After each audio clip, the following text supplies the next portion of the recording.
నూతన సంవత్సరంలో ఊరికే మనం అడుగుపెట్టి నూతన సంవత్సరంలో మనం చేరుకున్నాము, క్రొత్త సంవత్సరంలో అడుగుపెట్టి ఉన్నాము అని మాత్రం కాదు, కానీ కొత్త సంవత్సరంలో అడుగుపెట్టినటువంటి తర్వాత మనము మార్పులోనికి రావాలి, మన జీవితాన్ని మార్చేసుకోవాలి.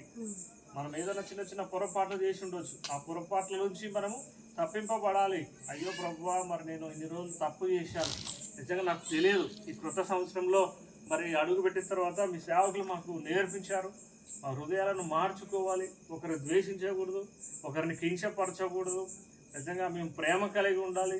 ఇన్ని రోజులు నేను ప్రేమ లేకుండా ఉండనేమో, ఒకరి పట్ల దయ లేకుండా ఉన్నానేమో, జాలి లేకుండానేమో, నా పక్కింటి వాళ్ళ పట్ల నేను అసూయ కలిగి ఉంటున్నానేమో, కోప ద్వేషములతో ఉంటున్నానేమో. మరి వీటన్నిటినీ తీసేసి నాకు మంచి హృదయం దయచేయండి ప్రభు అని మనం వేడుకొని కొత్త సంవత్సరాన్ని కొనసాగించాలి. అదే కృతదనం. మరి కృతదనం అంటే ఇంకా మార్పు లేకుంటే ఇంకా కొత్తగా ఎలా జీవించినట్టుంటుంది.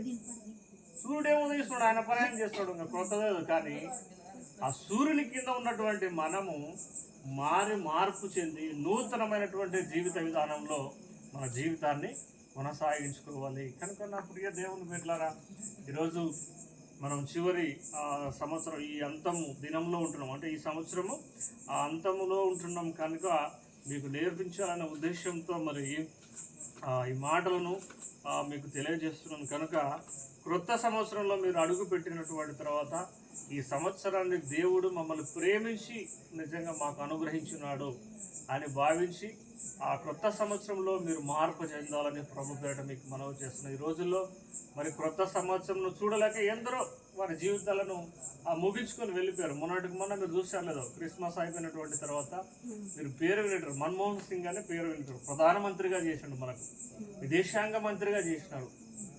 ఆ వ్యక్తి మొన్న చనిపోయాడు. అంటే ఆయన క్రొత్త సంవత్సరాన్ని చూసే కృప ఆయనకు లేదు. కానీ బ్రతికింపబడినటువంటి మనము దేవుని దృష్టిలో గొప్ప భాగ్యవంతులమని చెప్పక తప్పడం. కనుక ఆయన ఎంతో రాజకీయంగా మంచి పేరు సంపాదించుకున్నాడు, విదేశాంగ మంత్రిగా చేసినాడు, ప్రధానమంత్రిగా చేసినాడు. అలాంటి ఆయన 2025 సంవత్సరాన్ని చూడకుండా తన జీవితాన్ని ముగించుకొని వెళ్ళిపోయాడు. కానీ ఉన్నటువంటి మనము అదృష్టవంతులము, దేవుని కృపను పొందుకున్నటువంటి వారమని ప్రభు పేరిట మీకు మనవి చేస్తున్నాను. కనుక నా ప్రియ దేవుని బిడ్డారా, నిజంగా యేసుక్రీస్తుల వారి దగ్గరికి వచ్చినటువంటి మీరు నిజంగా ధన్యులని చెప్పక తప్పడం లేదు. ఈ మందిరంలో దేవుని మహిమ ఉంటుందని ప్రభు సెలవిస్తాడు. అంటే దేవుని వాక్యం ఇక్కడ దొరుకుతుంది. ఒకవేళ మనకి ఈరోజు మందిరం లేకపోయినా దేవుని సన్నిధిలో మనం ఉంటున్నాం. ఇక్కడ పరిశుద్ధాత్మ సంచారం జరుగుతూ ఉంది, పరిశుద్ధాత్ముడు ఇక్కడ ఉన్నాడు. ఎందుకంటే ఎక్కడైతే ఇద్దరు ముగ్గురు నామంతో కూడుకుని ప్రార్థన చేస్తారో వారి మధ్యలో ఉంటానని దేవుడు సెలవిచ్చాడు. మన మధ్యలో దేవుడు సంచరిస్తూ ఉన్నాడు, దేవుని ఆత్మ ఇక్కడ తిరుగుతూ ఉంది.